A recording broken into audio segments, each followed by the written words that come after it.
So Hosea, contemporary to who?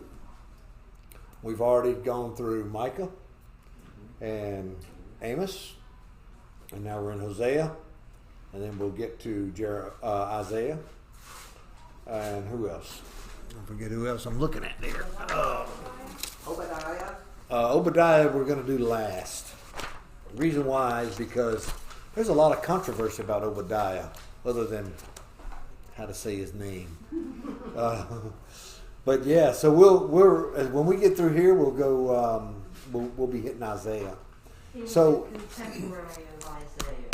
yes, Isaiah, for the most part, was for the southern kingdom, and Hosea, the northern kingdom. Of course, they were the nation that was early on created problems for themselves that just amplified and multiplied as time went on. When we look at these kings that are listed here, Uzziah, not so bad. Jotham, not so good. Ahaz, not so good. Hezekiah, good and bad. Those are the kings of Judah that were present during his reign. That gives us a timeline of about 25 years. Okay? So a lot of scholars look at this work not as being completed at the beginning or end, but that it was presented to the people over a period of time. Okay? But not the full 25 years. Now, the reason why most say not the full 25 years is because God has always, through his prophets, made room for repentance before he acts.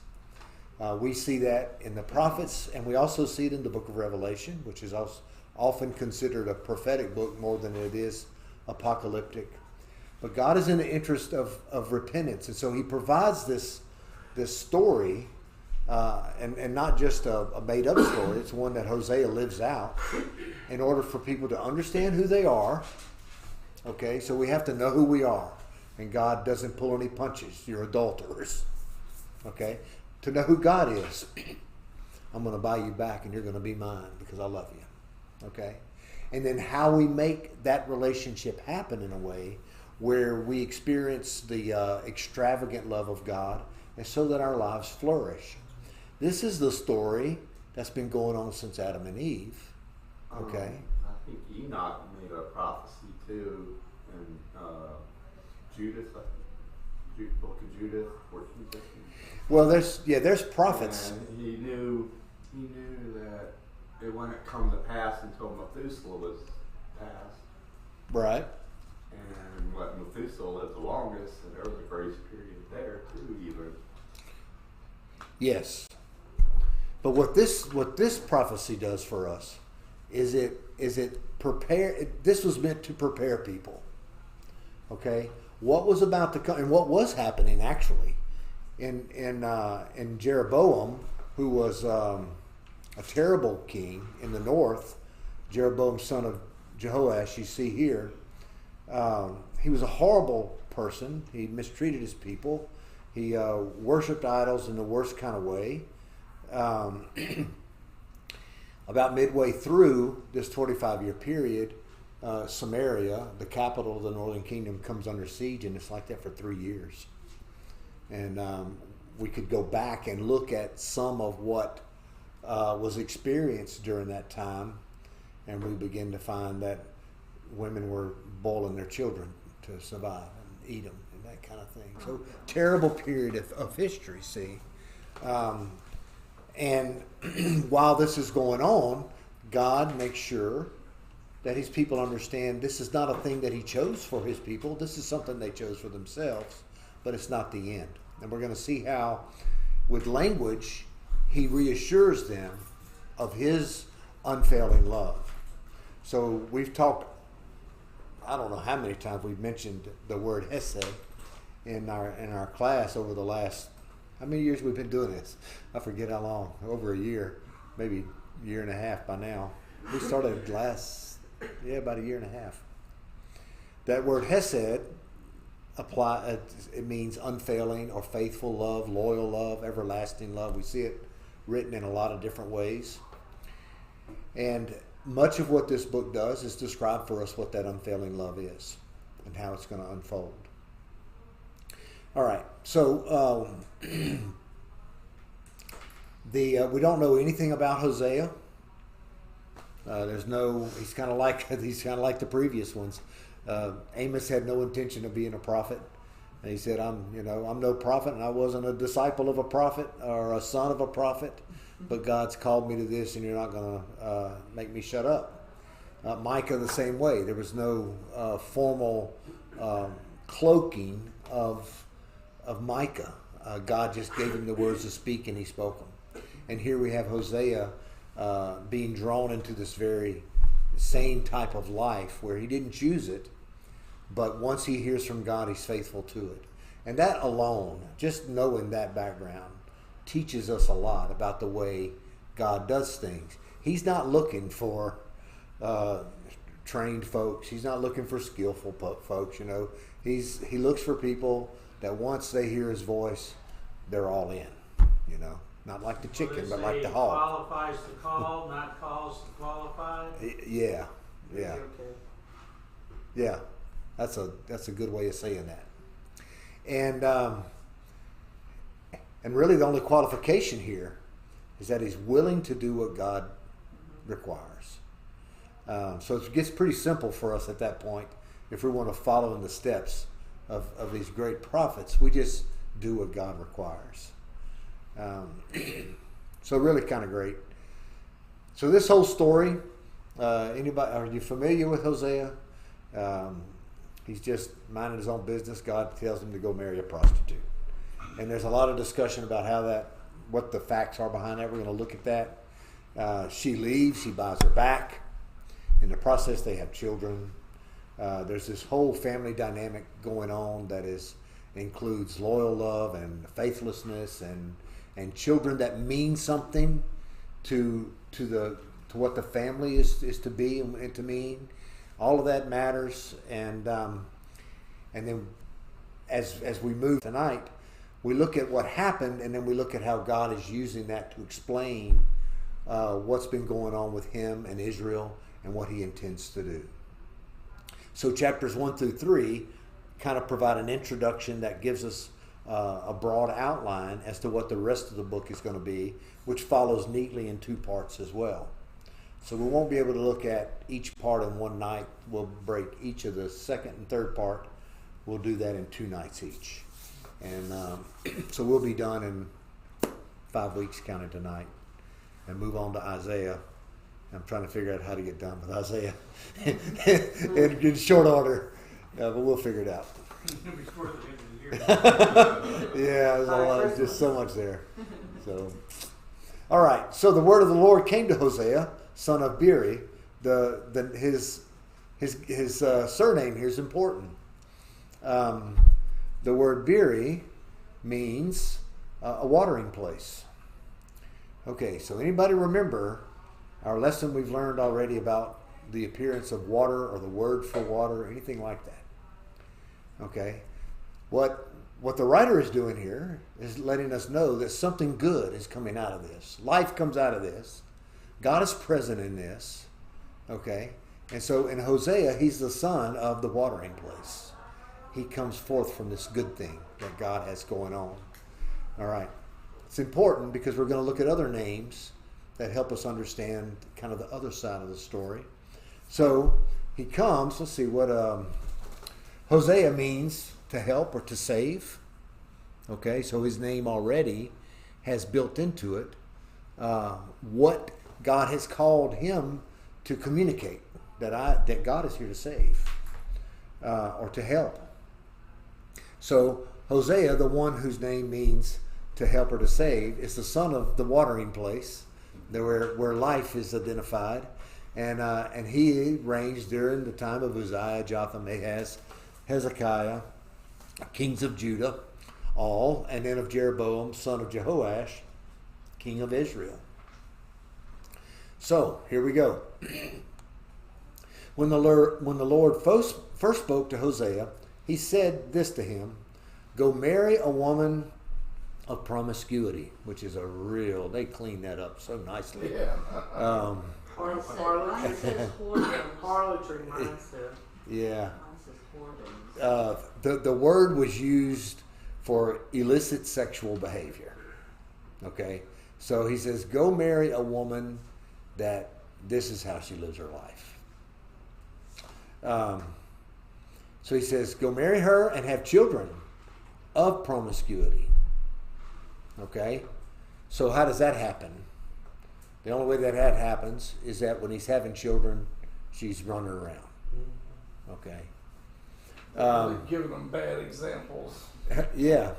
For the land is committing blatant acts of promiscuity by abandoning the Lord. Okay, if the word is performing illicit sexual activity with another, and he's comparing this to the people, the land. You would So have what? a hard time finding it. Well, no. What he's referring to here is that they've been playing the harlot, or they've been playing this role with other gods.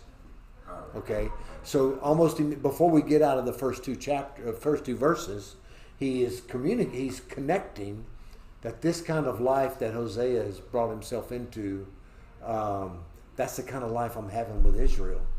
They're just promiscuous and running around on me with these other gods. Goes all the way back really to Solomon, but really heated up after Jeroboam, son of Nebat, rebelled against Rehoboam, Solomon's son, and then here we go, like a light in a wildfire. So he went and he married Gomer. He must have asked around and found a woman that lived like this, and so happens her name is Gomer. So Gomer means to come to an end. Or to avenge. To come to an end. Yeah, to come to an end. So interesting. Names and words always mean things to the Hebrew writer because they're always communicating. They're not just people. They represent things. And so she is the one that is coming to her end. All right? How does that relate to the people of Israel? They're about to go into exile. They're coming to their ends. So all of this is foreshadowed in names, and we see, if you recall, we see micro instances of these things occurring, and then we always see the broader, larger instance. The same thing is going on here. So, the daughter of Diblaim. Okay, Diblaim means cakes, raising cakes or cakes of figs. Okay, so this is her last name. And the reason why this is significant to the story is because raising cakes and cakes of figs were used as a part of idol worship. They were consumed as a part of their worship. So the connections are solidly made, not just in the story, but in their names. Here's Hosea, one who saves. He's from the watering place. And here's Gomer. She's at her end because her name is all wrapped up into this idol worship thing that's going on. So she conceived and bore him a son. Name him Jezreel. All right, Jezreel is a place, but the word means to sow. All right, so like if you're sowing seed. All right, name him Jezreel. For in a little while I will bring the bloodshed of Jezreel on the house of Jehu, and put an end to the kingdom of the house of Israel.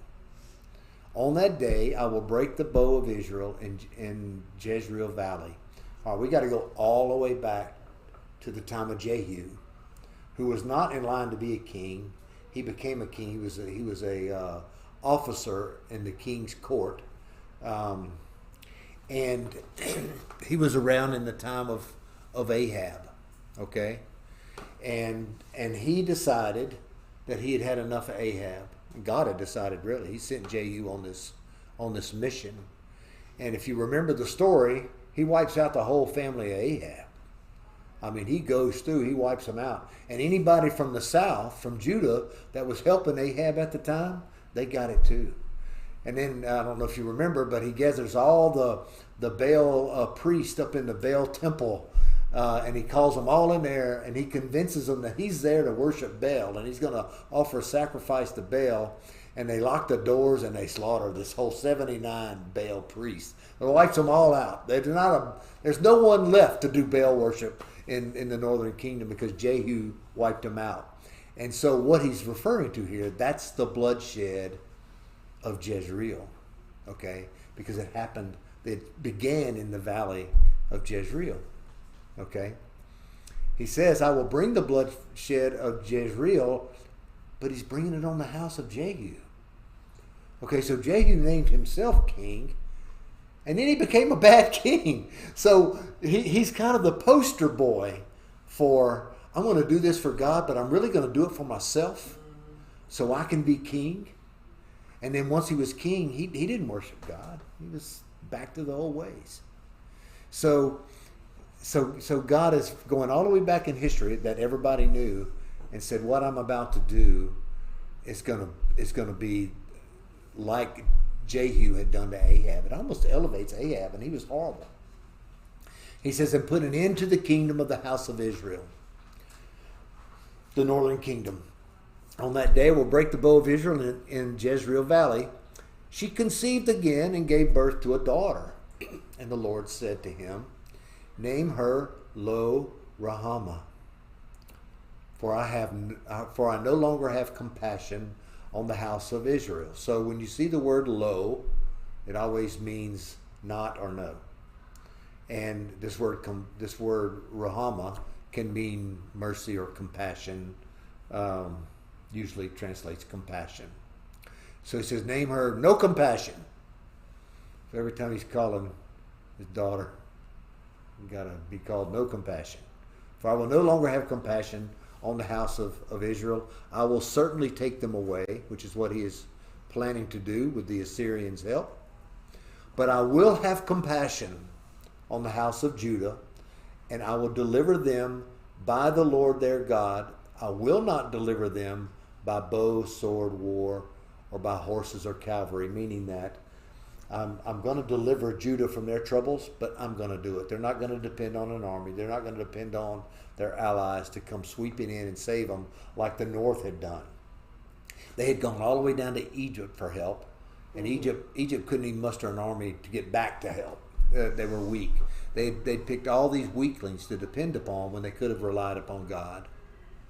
But they couldn't rely upon God because they'd lost all sense of who he was because of their worship. So in the north we have a aristocracy and a civil leadership that is not looking to God. And we're going to see here very shortly that we have a religious cult or a religious clan that has no, I mean, they're not worshiping God at all in the way that he desires to be worshipped. But in the south, it's not quite that way yet, but hang on. When we get to Isaiah, we'll discover that things aren't so rosy in the south as either. It says, after Gomer had weaned Lo Rahama, she conceived and gave birth to a son. Then the Lord said, so what are we looking at here? We're looking at just getting these kids born takes how long? About 4, 5, 6 years. Just depends. Yeah. Oh, really? Yeah. Weaning was about a 18-month process. And then you conceived and bore again. And so you kind of add all that up. The reason why we've got this 25-year period that we look at is because a good portion of it was the early days. So after Gomer had weaned Lo Rahama, she conceived and gave birth to a son. Then the Lord said, name him Lo Ami, or Lo Ami, which means not my people.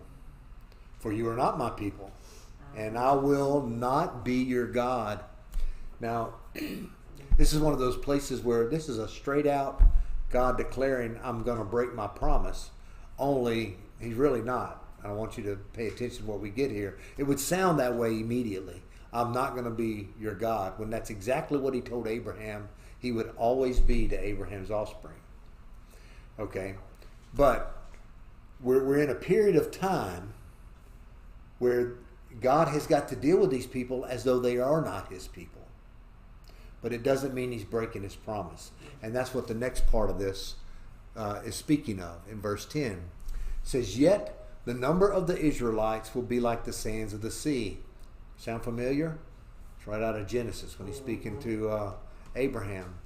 "Which cannot be measured or counted. And in the place where they were told, 'You are not my people,' in the promised land, they will be called sons of the living God." So in this very place where you are hearing his name be called not my people, this is also the place where I'm going to declare to Abraham's offspring that you are my sons. So he's reiterating the promise while at the same time saying, but I've got to deal with you like you're not my people, because your rebellion is so rank that I have to do something. He says, "And the Judeans and the Israelites will be gathered together." So this is messianic in tone, really.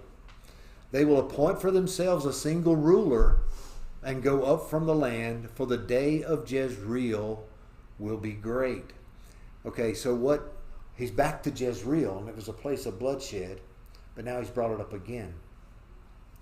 Well, when this happens, when the people are restored to being sons of God and the nation is united, Jezreel is going to be healed.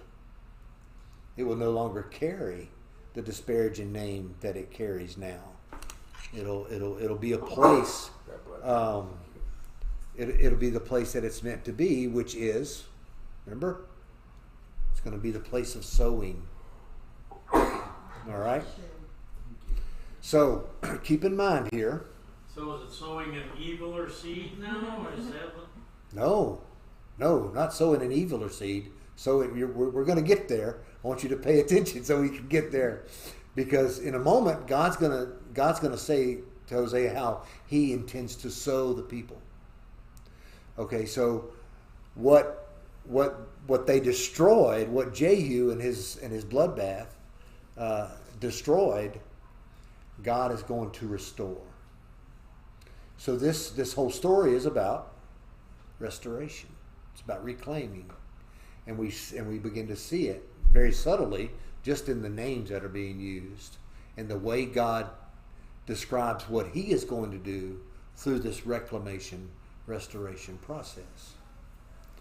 Now, we read this and we think, oh, that's a lot of symbolism, and is that really what it's saying? Well, we're not the first to read it.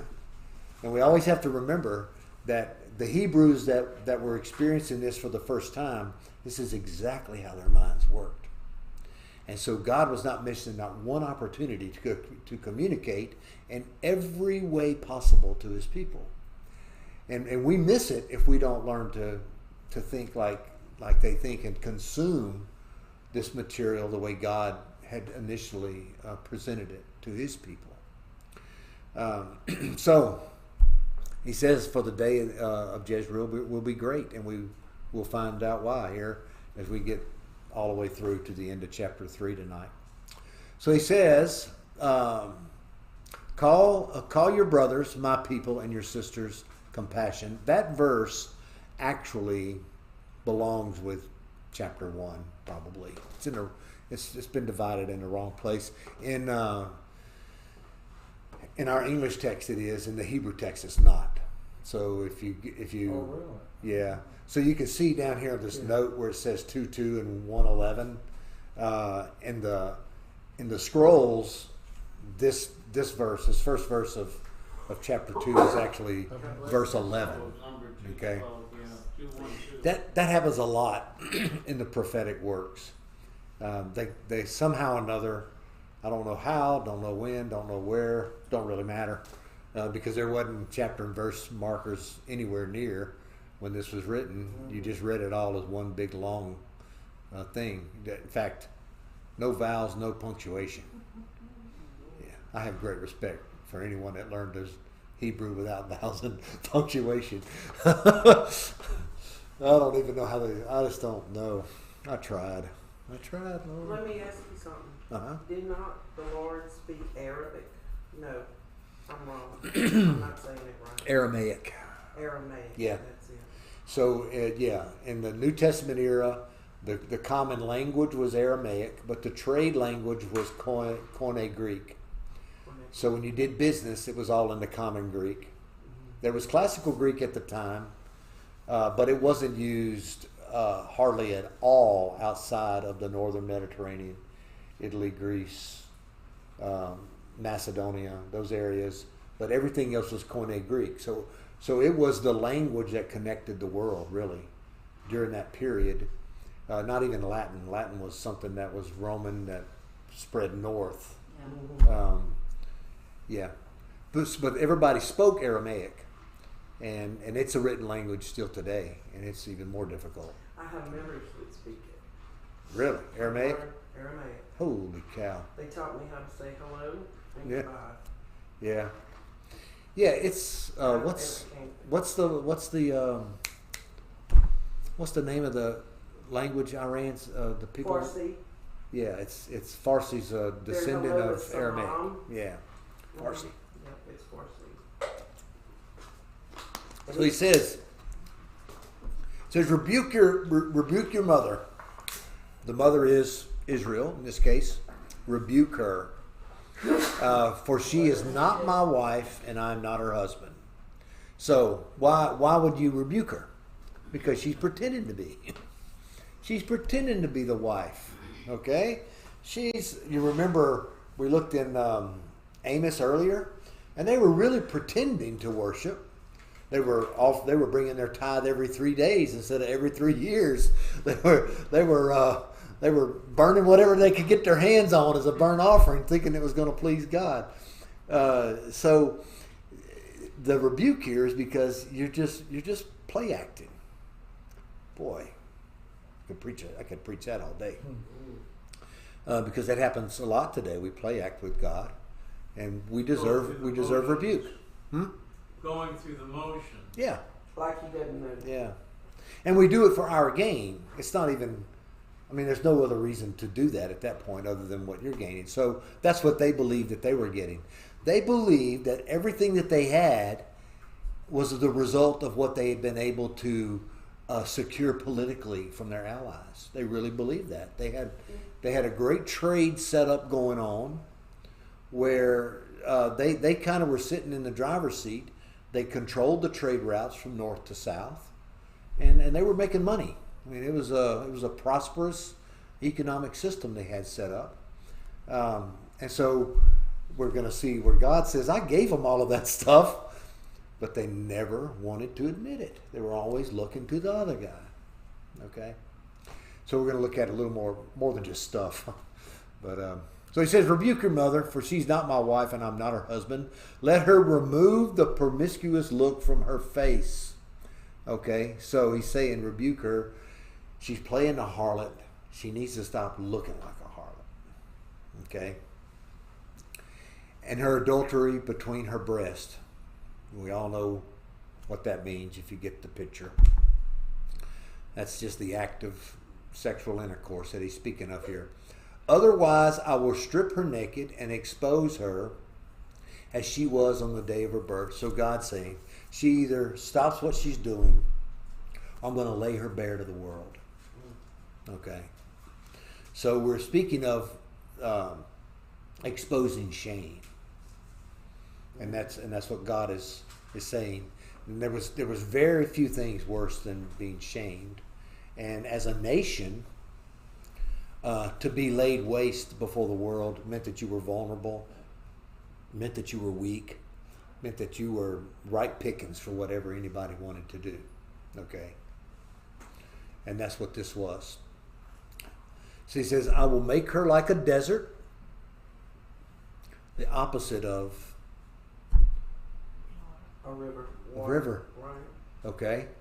So hold on to the imagery here. If water's the source of life, the word desert's not the same as wilderness.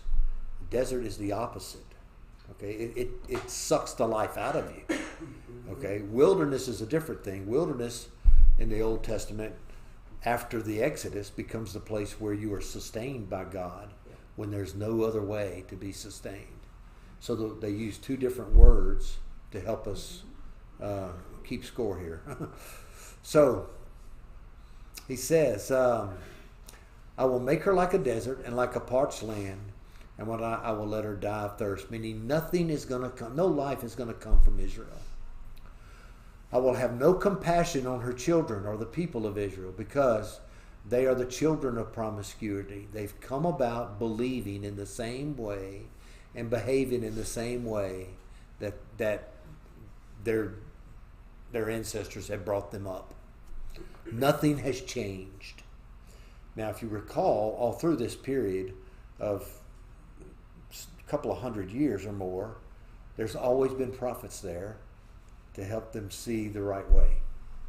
And they've always slid off the other way. Yes, their mother is promiscuous. She conceived them and acted shamefully, for she thought, I will follow my lovers, the men who give me my food and water, my wool, my flax, my oil, my drink. So what is it saying? I am not raising them up as Yahwist to worship Yahweh, because I am following these others, okay? All, by the way, worshiping other gods, not Yahweh. I'm going to follow them because they're providing what I need, okay? So everything about their life is egocentric to their own needs, to what they desire, to what they are experiencing, to their pleasures. And the whole context is, don't really mind playing the harlot to these other gods if they can get what they want. So he says, therefore, this is what I'll do. I'll block her way with thorns, meaning I'm going to throw up a hedge where she can't receive what she's wanting. I will enclose her with a wall so that she cannot find her paths. She will pursue her lovers but not catch them. She will look for them but not find them. Then she will think, I will go back to my former husband, for then it was better for me than now. She does not recognize that it is I who gave her the grain. So now what he's saying is, he's going to take away these things that God was still providing by his loyal love through these other nations, okay? But now that it's gone, she's saying, oh, I'll go back to God now. And now he's saying, why come back to me? I was the one that was providing this stuff all along. Okay? So once again, he's calling attention to their rank hypocrisy and idol worship to satisfy themselves. She does not recognize that it is I who gave her the grain, the new wine, and the fresh oil. I lavished silver and gold on her, which they used for Baal. So he's saying everything that I gave them, they just used in the worship of other gods. Okay, you can really find a lot of modern parallels here if you really start looking. And I don't want to, just belabor the point, because we do that often. But modern believers today often, there's nothing that makes my skin cringe more than someone that you find out they go to a church for the business connections they can make at a church.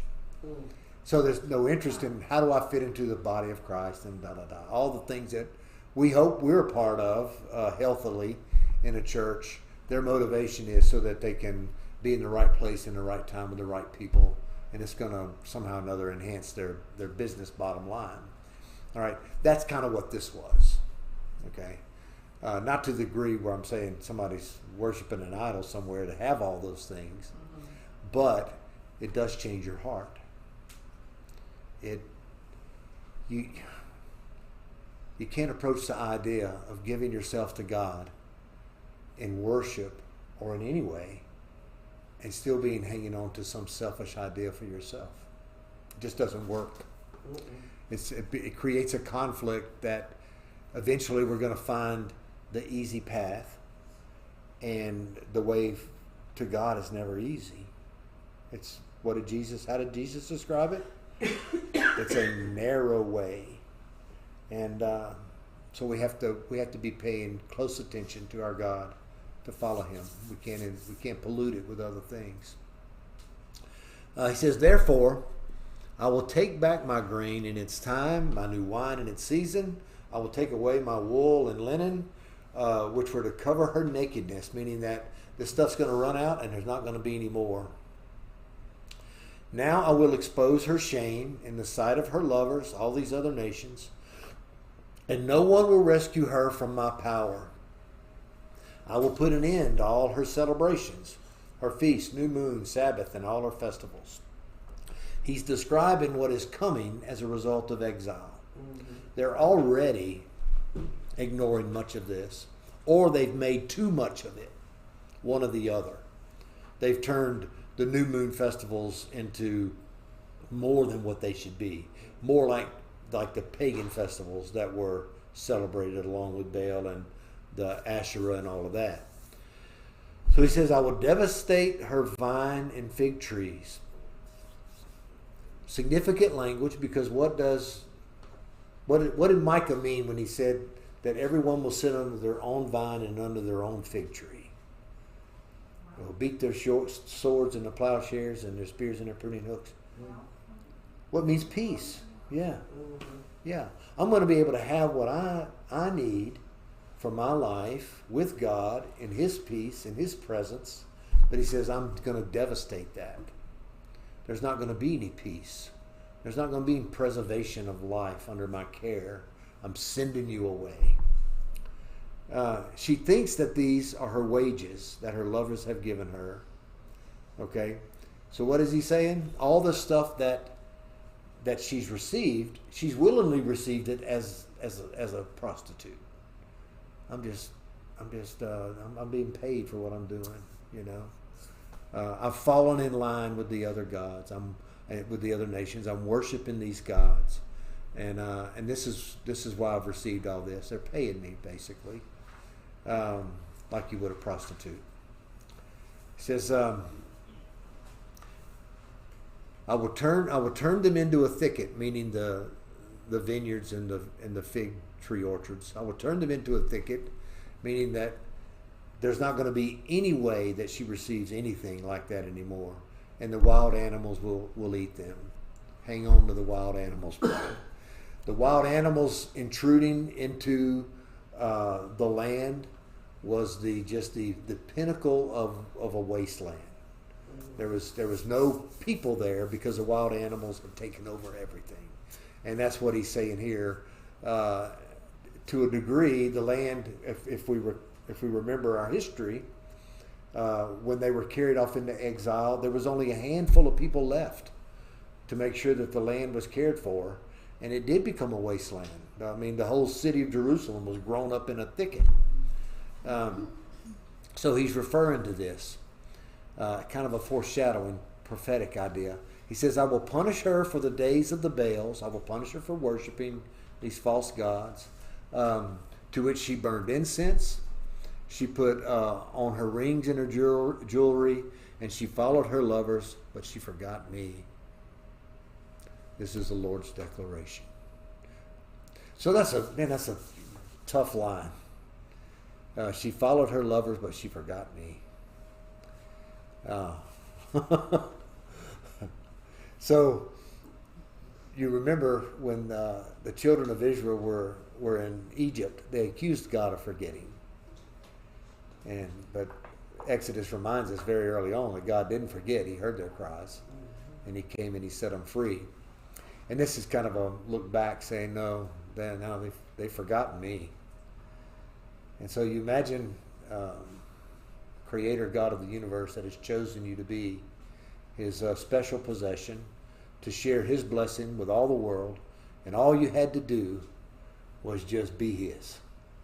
Just to go where He said go and do what He said do, and everything was going to be right.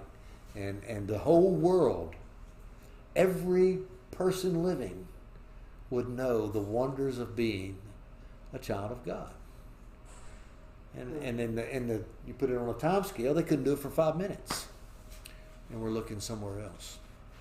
Which says everything about who we are. See, as human beings, we cannot do it on our own. So when you look to Christ, it just turns up the volume of the necessity that existed for us that He come and do what He did. Else we would have never done it on our own. So the only thing that we have to do with Christ is what? Trust. Trust in you. Trust and obey. Yeah. That's as simple as it gets.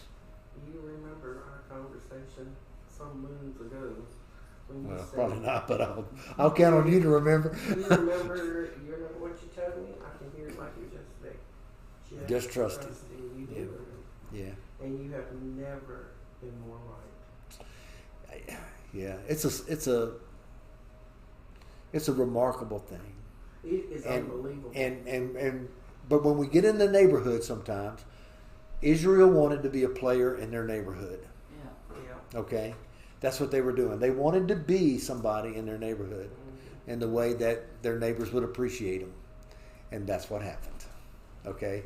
When the order was, I'm going to put you in the neighborhood and you're going to show them what it's like to truly live. So they got it just opposite. And we do that sometimes too. And we have to just look at it and realize what's happening in our life and put on the brakes and say, "Oh Lord, forgive me," and turn around and do it the other way. And He is happy about it. I mean, when He rejoices over one that returns to the 99, He is definitely rejoicing over the one who says, "Oh, I got it wrong. Please forgive me. I'm ready to do it right." It's the same thing in heaven. It's the same thing when it comes to God and His life with us. Getting it right with Him is what He celebrates all the time. And we have the opportunity every day to celebrate with Him in that. I ain't going to talk about it anymore. Y'all know what I'm talking about. He says, so here we are. He goes through these verses to describe her idolatry and her promiscuity, and then here we are in 14, and he gets to the place where he's going to forgive her. Okay, so he's the place where we are here.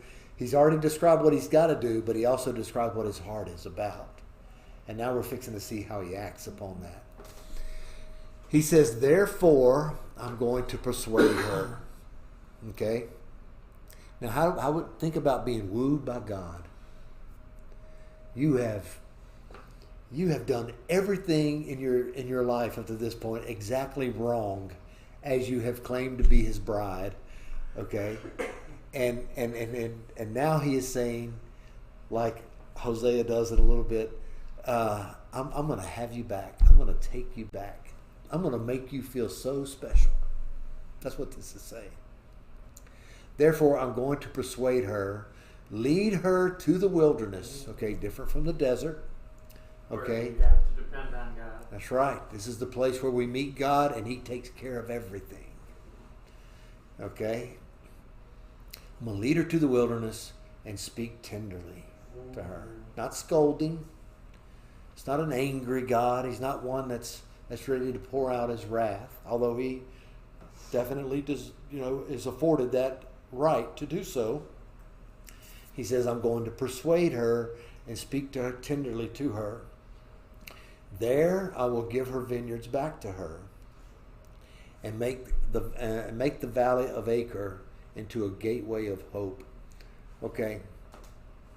The valley of Acre was the valley of trouble. So the valley of Baca was a place where it talks about in Psalms, where it was just a kind of like a valley of tears. And this is the valley of Acre. And what he's saying here, I'm going to make her vineyards back to her and make the valley of Acre into a gateway of hope. So we began this theme of reclamation and restoration. Now the valley of Acre, already the valley of Jezreel, now the valley of Acre is going to become a gateway of hope, not a place of trouble. So, just being in the wilderness with God begins to change everything. There she will respond as she did in the days of her youth, as in the day she came out of the land of Egypt. In that day, and this is the Lord's declaration, you will call me my husband and no longer call me my Baal. Okay? Now what is the deal here? or the word Baal means what? Do you know what it means? Master. Master, but it also has its plural for deity, many gods. Okay, and so what God is saying here is this: all this time that you've been crying out to the many gods, okay, all these different gods, he says there's only one God, that's me. And you had totally twisted your understanding and appreciation and vision of who I am. And you're calling out to me, but you're so totally confused about it. Instead of you having one husband, like you're going to call me, you were trying to have many husbands. Okay? So he says, you will call me my husband and no longer call me my Baal. You will call me a singular one that loves you and cares for you, that you are devoted to and wish and hope to be a part of to your last day. Okay? And not this trying to please all these different gods in your life. You only have to please me, and all you have to do to please me is be a faithful wife. So, for I will remove the names of the Baals from your mouth. They will no longer be remembered by their names. On that day I will make a covenant for them with the wild animals, the birds of the sky, and the creatures that crawl on the ground. I will shatter bow, sword, and weapons of war in the land, and will enable the people to rest securely. Okay, so he's saying I'm making a covenant for who? For the Baals. What he's saying here is not for the Baals. The Baals are destroyed. What he's saying here is I'm making a covenant for the wild animals. Okay? The wild animals, the birds, the sky, the creatures that crawl on the ground. Paul described this as all of creation moaning till the sons of God be revealed. Okay, what God is describing here is I'm going to make a covenant with even the animals are going to be at peace. There's no longer going to be, it's going to be like the lion laying down with the lamb that we read in Isaiah. This is the same idea here. Okay, the animals are going to be at peace, and he says, and there's not going to be any weapons of war anymore. I will shatter the bow, sword, and the weapons of war in the land, and I will enable the people to rest securely. You can go back to Micah 4, where everyone sits under their own vine and own fig tree. Their swords are beat into pruning hooks, and their spears into plowshares, and they will study war no more, like the old spiritual saying, ain't gonna study war no more, ain't gonna study war no more. So that's what he's describing here. A complete restoration of life is what's going to happen. Just the way that God had always intended it. You can go all the way back to the garden and you can find this intention for life. He's never given up and will never give up. He says, I will take you to be my wife. How long? Forever. Okay? I will take you to be my wife. And this is so, this quartet of words, very important. This just reveals so much about God and how he chooses to deal with us. I will take you to be my wife in righteousness, in justice, love, and compassion. So he's going to deal with us. He takes us and establishes his people on the foundation of righteousness, justice, love, and compassion. Now, is that a promise from him? One of his promises? Yes. Okay. Now, is it a messianic promise, or is that something that we can experience here? We can experience it here. We experience this individually with God in our relationship to him. Most definitely. He has made us the righteousness of God through Christ becoming sin on our behalf. That's righteousness. We know his love for justice and compassion. It's repeated how many times? I mean, it's the theme, really. And then, of course, love is sandwiched right in the middle of that. So we have all of these things where we can look to God and say, oh, thank you, God, for the righteousness that is provided me by your Son, Jesus. Mm-hmm. For the justice that you've enacted through your mercy and compassion. had God not acted compassionately through his justice, we would have all been doomed. Mm-hmm. Because there's going to be justice. Somebody's going to pay. Mm-hmm. Because that's just the way things work in the world. And it's the only way that we truly understand the value of something is when somebody has paid. So you go out to dinner and you go with the rich uncle and he picks up the $2,000 bill for everybody at the table. You appreciate that because somebody paid. I didn't have to pay. I didn't have to wash dishes. Didn't have to walk home. Didn't have to go out the back door. Okay?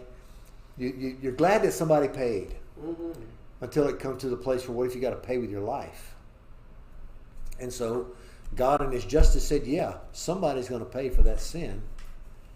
But in his mercy, he says it's not going to be you. My plan for you is to become my righteousness. But the way that you do that, two things have got to happen. My son's going to die for your sins, and you're going to trust that he did it in obedience to me and in his love for you. And that's going to change everything. That is something And it people does. can't believe. It does. It's the That biggest is something no-brainer. how people can't believe that. Man, I'll tell you, I've I'll just share with y'all.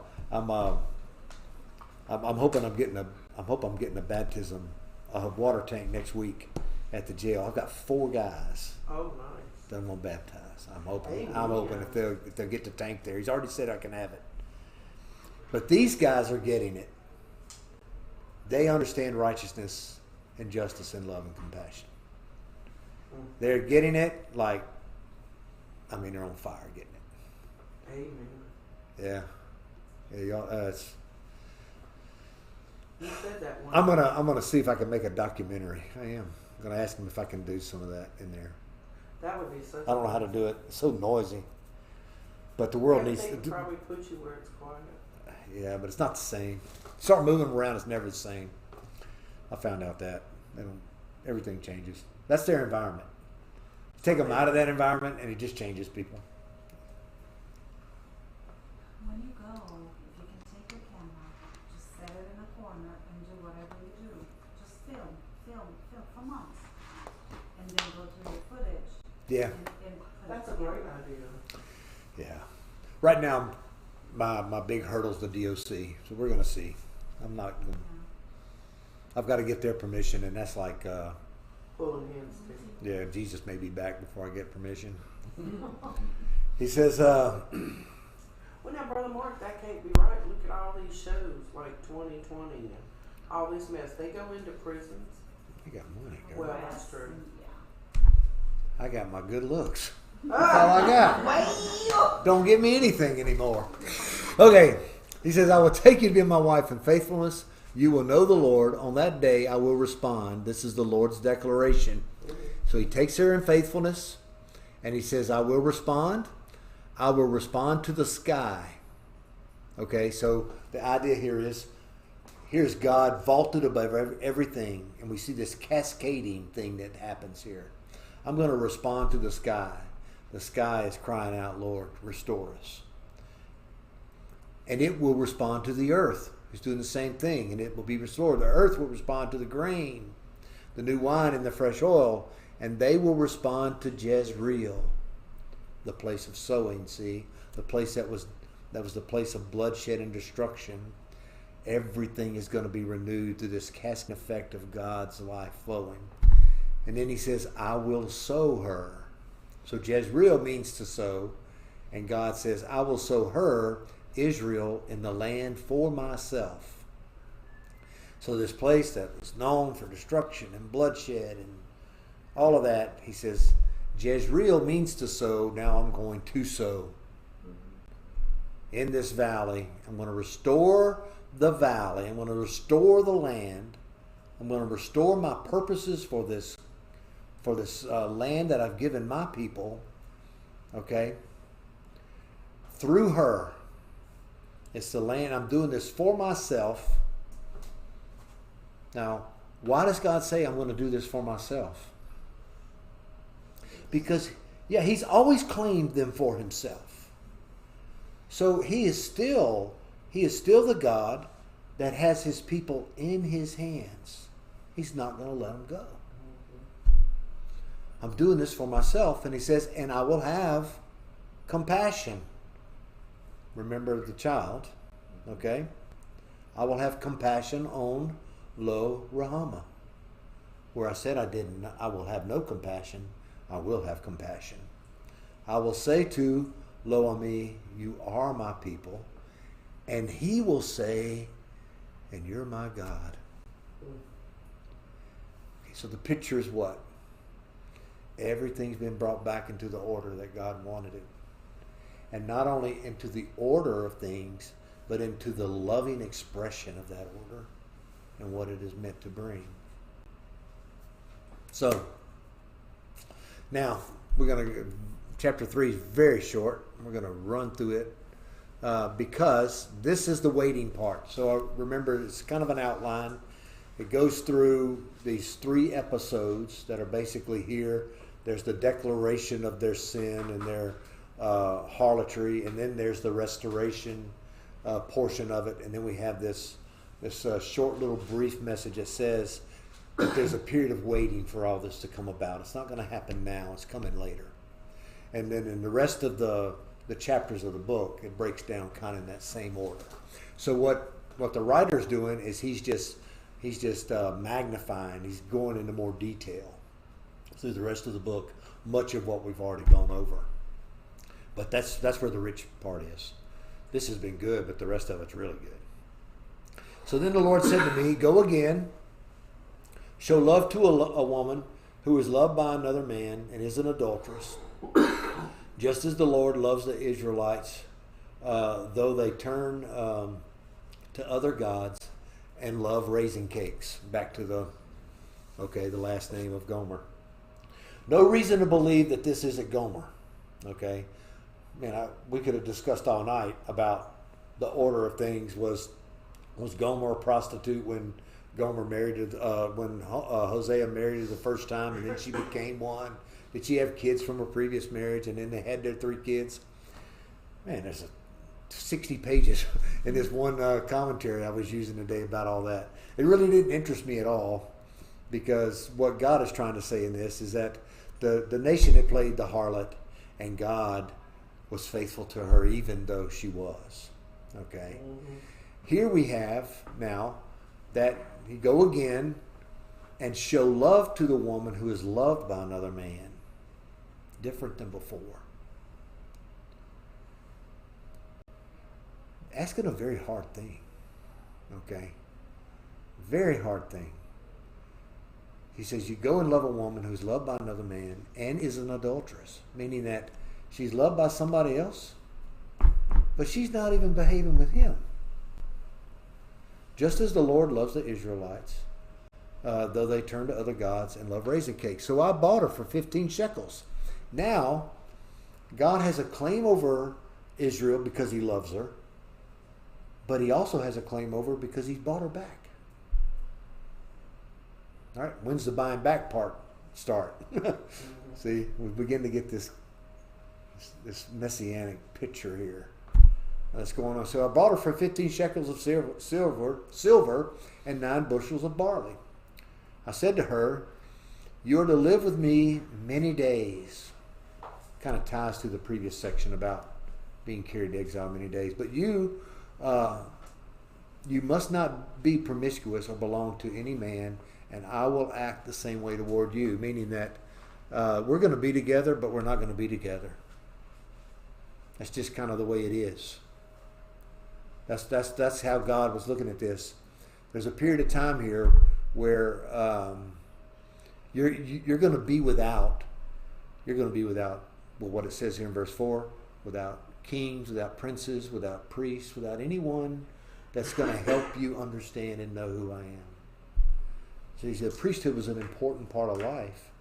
You couldn't really relate to God and get to God until these things were established through the priesthood and offering worship and that sort of thing. He says in verse 4, for the Israelites must live many days without a king or prince.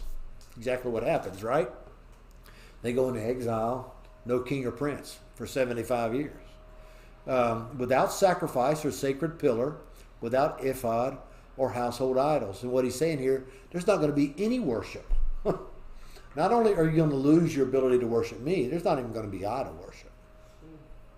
Okay. Empty life. Totally, the desert life that he described earlier, see? He's saying that's what's going to happen. You're going to have nothing. The identity of the nation was the king. You're not going to have a king. You're not going to have a God. You're not going to have worship. You're not going to have anything, but we're going to be here together, and we're going to endure. It's a terrible life. We're going to endure this together. It basically is what's going on. And he says, afterward, the people of Israel will return and seek the Lord their God and David their king. So we can go back. You can take a concordance, or you can use a search on Bible Gateway and look up "Seek the Lord," and it'll come up over and over again. This was one of the things God was searching for with his people. If you seek me, I will allow myself to be found by you. But if you reject me, I will reject you. So this is something he said to the kings over and over again in various ways. And when they were seeking God, everything was rainbow and lollipops, peace on every side. But then when they weren't, so he says, after this whole episode is over, he says the people will return and they will seek the Lord and David their king. So they're going to be looking for, they've been without a king. They're going to be looking for the golden age of the kings, okay? So they're going to want the temple back. They're going to want the priesthood functioning properly back in their lives. They're going to want to worship. And they're going to want this golden age of having a ruler over life that meets every desire that God has for his people. Our Jesus Christ. Our Jesus Christ. That's You it. see, now when I think of this as, all right,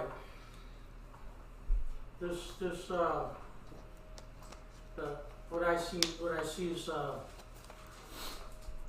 in the symbolism. All right, and you're talking about the grand scheme of God and his people, and then the little part of this relationship with this man and this woman. Okay, relating to our journey with Christ, he says that we suffer from lack of knowledge. All right, so we go through this period of brokenness in order to find our way back to where God can reach us. Yes. Okay, and in that, we find our way back to our true King, our true Prince, Jesus Christ. That's when we find peace and happiness in our life. That's when joy can exist again. Because joy can't exist inside any of this until you get to that point. Right.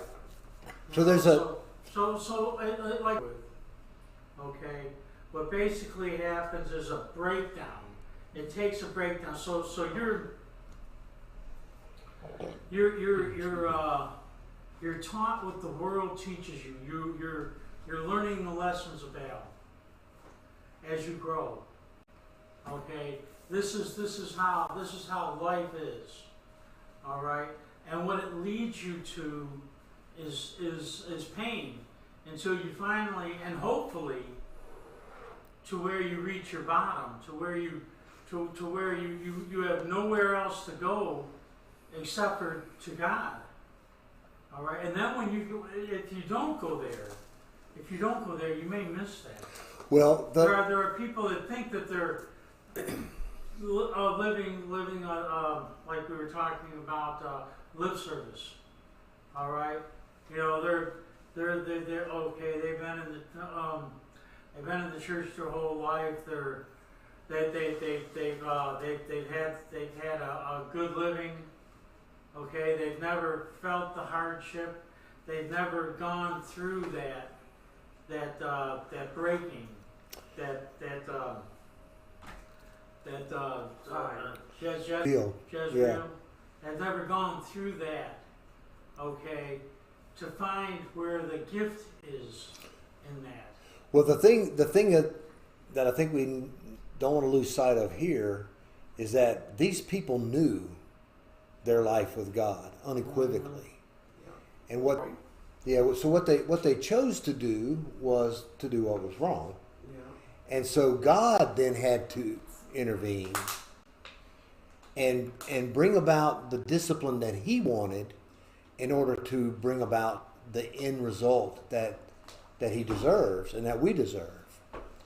So again, we may not ever suffer because of our rebellion. We may sneak through life and get all the way to the end and never have to suffer one time for our rebellion against God. But for a believer, that's never going to happen. That's right. Amen.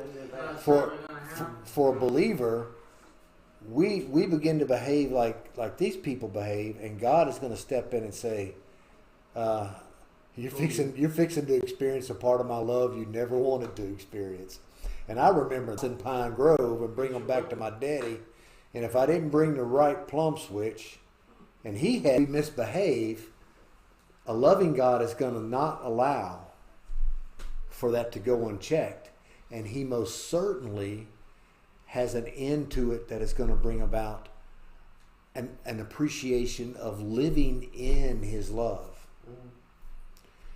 Because that's the end goal, everybody. That's it. We're going to spend eternity living. Or a wonder. I think there'll be wonder. Yeah. But all of that's going to be there because we just simply are bathing in God's love. But how would we appreciate that if we hadn't gone through what we go through? Well, I think we. Okay, it's like.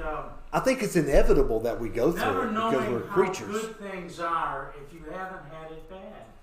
If you haven't lived without food, you don't know how great it is to have food. No, I understand what you're saying. I understand all of that. And when God imposes that kind of pain, because that's what we're talking about here, God is saying, I'm going to put you through a whole lot of pain so that you may understand not the love that I have for you, but the love that I've always had for you, this loyal love that I've had for you. Okay? But Brother Mark, do you think God is putting us through this pain, or are we putting ourselves through this pain and God just allows it? See, he's talking about recovery. Yeah. Sometimes people don't recover until they hit rock bottom, right? All right. So And then they seeking God. They're like, God, please help me out of this. I understand that, but I'm not the guy. I'll just be honest with you. If I'm sinning against God, I'm not going to go raise my hand and say, "Hey, it's time to punish me." Right. Anybody doing that? No, you're not asking. No, but we're Okay, punishing that's ourselves. And you may aren't we? not even be seeking that. That's my point. Is that as long as we are left to ourselves, life's going to be as good as we make it, and we're not going to know any different. That's right. When God steps in and begins to put the pressure on, that's when we begin to understand that the life that I've created for myself isn't anything like I thought it was going to be. But I would have never come to that realization had it not been for my Father, is my point. Because I would have just kept making the best of it no matter what. And may have done okay, is my point. But he shows you the better of it. Because I'm his child. Yeah. Now, if I'm not his child, we're all here are believers in Jesus Christ. We're all girls here, right? Yeah, we're all girls here.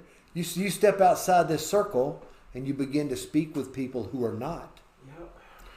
They don't have a conscious reality of a father that loves them to the point of disciplining them in their life. That's why a lot of people that we know outside faith in Jesus, we kind of look like his wild seed. They're just... And look, the place that I hate to witness it more than any place as a minister is when somebody calls me to do a funeral and they're not saved. But they want to believe that everything's okay. Man, I want a God that's going to correct that before that day. I want to know that God is putting me in the right place with him, no matter what it takes. I mean, he's already put his son. He's already put his son to death so that I don't have to die. I can live eternally with him. Supreme sacrifice. So surely I'm not going to wince at a little pain to correct my life when he finally allows me to realize that it needs correcting. Am I making sense? Very nice, sir. Perfect. Yeah. We got one more line. Okay. He says, they will come with awe to the Lord and to his goodness in the last days. Now that word last days helps us know one thing, okay? We've talked about David, their king. Everybody understood that the messianic reign of David would be sometime in the future. Okay? And he's saying that day is going to be the last day. When that king arrives, there's no need for any more days. That's going to be the last day. So when somebody says, oh, they ring in their hand, I think we're in the last days. You can say, oh yeah, we're in the last. Been there for 2,000 years. Because that's what we've been doing for 2,000 years. The Messiah has come. And in these last days, okay, they will come with all to the Lord and to his goodness in the last days. Who comes to the Lord in awe of him but those that have given their lives to the King, to the reign of David? We do. We live in a world where we stand in awe of what God is doing every day, and we experience his goodness even when the rest of the world is not good, and it's never going to be good. Nothing about the rest of the world is ever going to be good. We try to make it good, we try to make it comfortable, and then we fool ourselves into believing that it's going to be good sometime.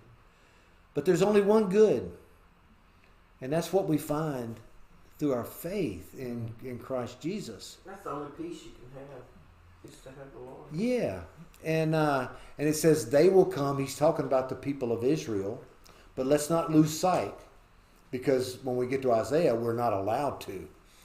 Several times he tells us the whole reason God's got this plan underway is to bring salvation to the world, not just to you. You're just the least of all the people. And he chose the least to prove what he could do with the least. And that was to bring about his will, his purpose, his blessing. So we'll look again. Let's look at the word blessing real quick. Because I love that I've discovered the true meaning of it over the last 6 months or so.